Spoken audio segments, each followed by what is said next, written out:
পৃথিবীতে প্রাকৃতিক যত দুর্যোগ রয়েছে তার মধ্যে সবচেয়ে ভয়ঙ্কর হচ্ছে ভূমিকম্প।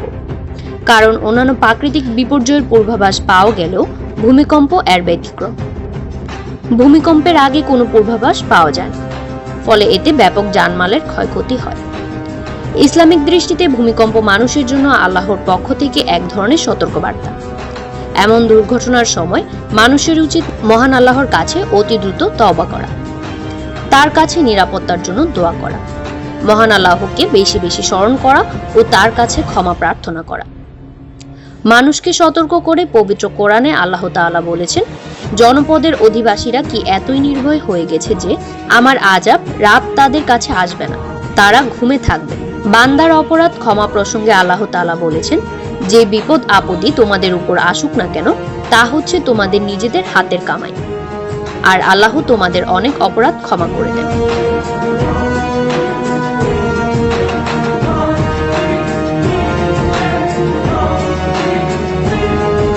পবিত্র কোরআনে ভূমিকম্প বিষয়ে জিলজাল এবং দাক্কা শব্দ দুটি ব্যবহার করা হয়েছে। জিলজাল অর্থ হচ্ছে একটি বস্তু নড়াচড়ায় আরেকটি বস্তু নড়ে ওঠা। দাক্কা অর্থ হচ্ছে প্রচন্ড কোনো শব্দ বা আওয়াজের কারণে কোনো কিছু নড়ে ওঠা বা ঝাঁকুনি খাওয়া।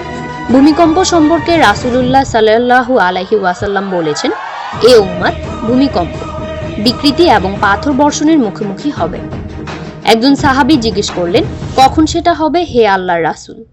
তিনি বলেন, যখন গায়িকা এবং বাদ্যযন্ত্রের প্রকাশ ঘটবে এবং মদ পানের ছয় লাভ হবে। অন্যত্র বলা হয়েছে, ভূমিকম্প হচ্ছে কিয়ামতের একটি অন্যতম আলামত।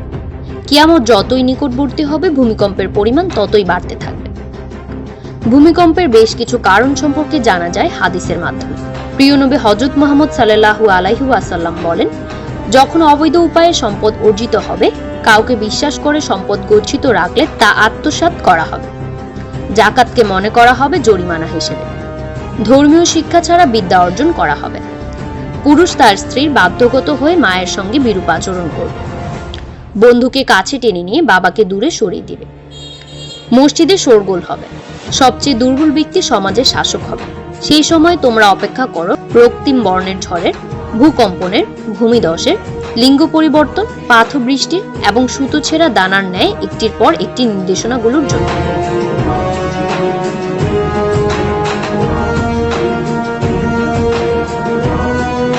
তাই বলা যায়, বর্তমানে যেসব ভূমিকম্প হচ্ছে তা মহান আল্লাহর পাঠানো সতর্কবার্তার নির্দেশনাগুলোর একটি। এগুলো দিয়ে তিনি বান্দাদের সাবধান করেন। মূলত এগুলো মানুষের পাপ ও অপরাধের ফল, কেননা আল্লাহ অধিকাংশ জাতিকে ভূমিকম্পের গজব দিয়ে ধ্বংস করেছেন।